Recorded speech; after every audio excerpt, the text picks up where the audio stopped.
est parti pour Paris Crime 3. Alors la première partie on a parlé, si vous vous rappelez, du cours des miracles. La deuxième partie on a consacré à un homme très célèbre du XVIIIe siècle qui était Cartouche, grand bandit et grand voleur. Et la troisième partie, j'aime bien la faire, c'est les articles de cette époque. Là, ce que je veux faire, pas de l'époque du XVIIIe siècle, c'est des articles de toutes les époques. Et là, je vais vous donner les articles les plus folles de toutes les époques du premier et du deuxième arrondissement. Donc là, je l'ai pas appris par cœur. Je vais vous lire les articles comme ils étaient. Et ça peut toujours être intéressant, surtout pour les guides, si vous voulez trouver une petite anecdote à côté du Louvre ou quoi que ce soit de cette époque-là et d'une date pareille. Donc du coup là c'est parti, hein, donc c'est un peu de toutes les époques. Alors premier arrondissement, en commençant avec le premier arrondissement, j'ai adoré celle-là, rue des Halles, que vous connaissez tous, hein, surtout les gens qui vivent à Paris. Qui dit grande famine dit loup. En 1438 et 1439, à la fin de la guerre de Cent Ans, il n'y a plus rien à manger. Une nuit de décembre 438, les loups traversent la Seine gelée et s'aventurent dans Paris pour tuer les chiens. Mais pas seulement. Un enfant se fait dévorer place des Chats, actuelle rue des Halles. On peut pas s'imaginer ça, hein, quand on va rue des Halles aujourd'hui, c'est un lieu tellement mouvementé qu'on se dit des loups à cette époque-là. On voit que Paris du XVe siècle, dans l'époque des Misérables, n'est pas des Misérables, mais des cours de miracles, n'est pas celui-là d'aujourd'hui. À la rue Saint-Honoré, que vous connaissez tous, hein, c'est la rue qui vous amène au Palais des Élysées, au rue Faubourg de Saint-Honoré, qui est juste en parallèle de la rue de Rivoli. Très connu, hein, où est-ce que Robespierre a vécu en plus. Hein. Rue Saint-Honoré, le 23 mai 1750, une émeute éclate après qu'un policier a tenté d'arrêter une petite fille. C'est horrible. Hein. La foule met l'homme à mort avant de clouer son cadavre aux portes du commissariat. Ah, vous voyez, à cette époque-là, c'était sympa. En cette année 1750, écoutez bien, les enfants sont nombreux à se faire arrêter dans la capitale. La police prétexte une ordonnance récente visant la répression du vagabondage. Il pourrait s'agir en réalité d'un trafic destiné à envoyer les enfants travailler aux colonies. Aujourd'hui, on dit que ça va mal, mais au XVIIIe siècle, je ne sais pas si vous vous imaginez, on envoyait donc les enfants aux colonies. C'était pas mal du tout. Hein.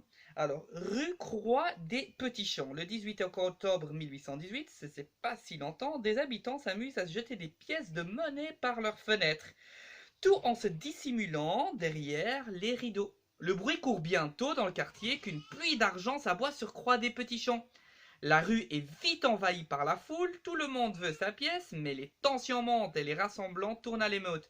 Plus de 500 personnes, vous l'avez bien entendu, sont arrêtées par les forces de l'ordre. Ça devait être un pagaille pas possible. Celle-là, elle est pas mal non plus. 36 quai d'Orfèvre, ça tout le monde le connaît aussi, les gens qui habitent à Paris. Très important, écoutez bien. Le 28 mars 2002, Richard Dern, excuse-moi pour ma prononciation anglaise, met fin à ses jours en sautant du 4e étage de l'immeuble. À la fin d'une séance de conseil municipal, Richard Dern s'était subitement levé, pistolet au poing, il avait froidement abattu 8 membres du conseil municipal et avait blessé 19. 8 hein, quand même, c'est pas mal du tout. Il était interrogé dans le cadre du massacre qu'il avait commis dans la nuit du 26 au 27 mars 2002 à la mairie de Nanterre. À la fin d'une séance de conseil municipal, Richard Dern s'était subitement levé, pistolet au poing. Il avait froidement abattu 8 membres du conseil municipal et avait fait 19 blessés. Pas mal, hein? Alors là, on connaît hein, la rue Saint-Denis, c'est la rue des prostituées. Toujours encore aujourd'hui, hein, c'est des prostituées qui ont déjà un certain âge. Sous la Fronde, dans la nuit du 24 mars 1748, donc 17e siècle, les scieurs de Charmont et de Saint-Ange, armés et accompagnés d'une nombreuse suite, pénètrent dans le couvent des filles de Dieu. Sous la Fronde. Alors, qui est la Fronde, si vous voulez savoir? Vous avez eu Louis XIII. Louis XIII était le fils de Henri IV. Henri IV était protestant. Il a fait plus que 50 enfants, donc il a donné à chacun des enfants une petite partie de la France. Comme ça, la France, elle allaient plus vénérer le protestantisme, le fils d'Henri IV et Louis XIII. Louis XIII va faire quelque chose d'assez remarquable. Il va faire un impôt sur les riches vont se révolter et la révolte s'appelle la Fronde. C'est tous les princes, les seigneurs et tous les gens qui vont se révolter contre le pouvoir de cette époque-là, hein, donc 17e siècle. Hein. Bon, je la fais court, hein, c'est beaucoup plus complexe que cela. Ils veulent enlever la demoiselle de Sainte-Croix, pensionnaire du couvent. Ils violent au passage plusieurs religieuses, pourquoi pas, et ils seront capturés et roués vifs. Vous voyez l'époque du XVIIe siècle. Aujourd'hui, vous êtes en train de vous plaindre, mais c'était un peu différent à cette époque-là. Boulevard de Bonne Nouvelle, aussi très connu, le 6 septembre 1886, le roi des escrocs, Eugène Almaire, extorque plus de 1600, alors je dois bien le dire, 1600 livres sterling à un banquier, arrêté puis incarcéré à la prison de Mazès à Paris. Il est libéré grâce à un faux ordre de libération. Il est fort ce mec. Il a réussi à subtiliser le formulaire dans le bureau de juge d'instruction. Il sera repris et envoyé au bagne de Cayenne. Et le bagne de Cayenne, vous connaissez, hein, c'était le lieu où ce que Dreyfus aussi y est resté, et je peux vous garantir avec les moustiques et l'humidité, c'était pas le meilleur lieu à y vivre. Rue de Cléry, le 13 novembre 1893, au Bouillon du Val, Léon Léautier, un ouvrier cordonnier au chômage et anarchiste, blessé d'un coup de tranchée un client du restaurant. La victime, Monsieur Georgevitch, est un ministre serbe, pas de bol. L'agresseur se constitue prisonnier au commissariat du 11e arrondissement. La blessure est grave, mais non mortelle. Malgré un témoignage favorable de son ancien patron, Léo Léautier est condamné aux travaux versés à perpétuité. Vous voyez que à cette époque-là, on rigolait pas. Hein. Rue Saint-Sauveur. Ah, celle-là, vous la connaissez, hein, la rue Saint-Sauveur, c'est le lieu où ce que Cartouche a vécu et où ce qu'on avait la cour neuve de la cour neuve de Saint-Sauveur, le lieu que Victor Hugo a à expliquer les choses qui se déroulaient dans cette rue-là. Hein. Vous vous rappelez, je vous l'ai dit dans la cour des miracles dans la première partie. Le 24 avril 1929, Marie-Louise Bataille, dite Loulou, une prostituée qui travaille rue des Prêcheurs, pas mal, dans le quartier des Halles, disparaît dans son appartement. Ses amis s'inquiètent et vont trouver la police. Son corps dépecé sera repêché dans le Marne à Saint-Maur. Sympathique, mais ce n'est pas la première. Hein. Malheureusement, il faut être honnête, les prostituées sont des personnes vulnérables et se font souvent massacrer par des gens qui ont des tendances un peu différentes que les autres, pas que pour le plaisir. Hein.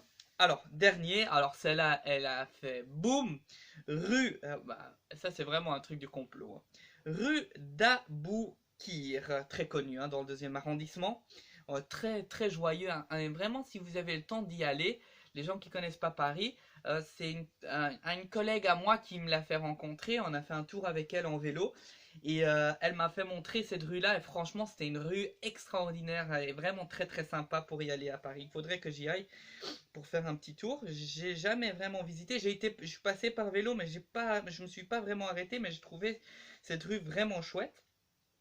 Au mois de novembre 1987, ma date de naissance, suite à une enquête menée tambour battant par la police judiciaire, assistée de magistrats, d'experts comptables, d'analyses financiers et de greffes de tribunaux de commerce, une vaste escroquerie est mise au jour. Alors là, c'est fort. Hein.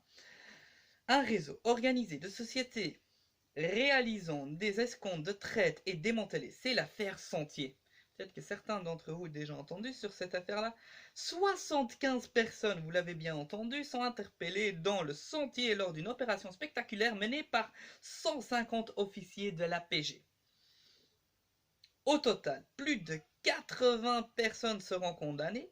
L'enquête révèle quelques années plus tard un système de blanchissement d'argent aggravé entre la France et l'Israël. Alors les complotistes, ça... Vous connaissez hein, le cercle national catholique sur cette affaire-là, ils ont sauté dessus, l'affaire Dreyfus aussi. Des banquiers sont impliqués pour cette affaire baptisée Sentier. 9 personnes seront condamnées. Voilà, ça c'est les petites anecdotes du 1er et du 2e arrondissement. À chaque fois, il y aura un petit coupeur, donc on fait crime, et puis on aura toujours On aura toujours une petite histoire sur les articles de cette époque-là. Alors la prochaine sera Vidocq. Et Vidocq est un personnage très bizarre. Vous allez voir, c'est un gars qui passe du bagne à la police. Et on est fin 18e siècle. On a parlé des cartouches. Et là, vous allez voir quelqu'un qui a fait complètement l'opposé. Voilà, je vous souhaite une bonne journée. À la prochaine pour Paris Criminel 4.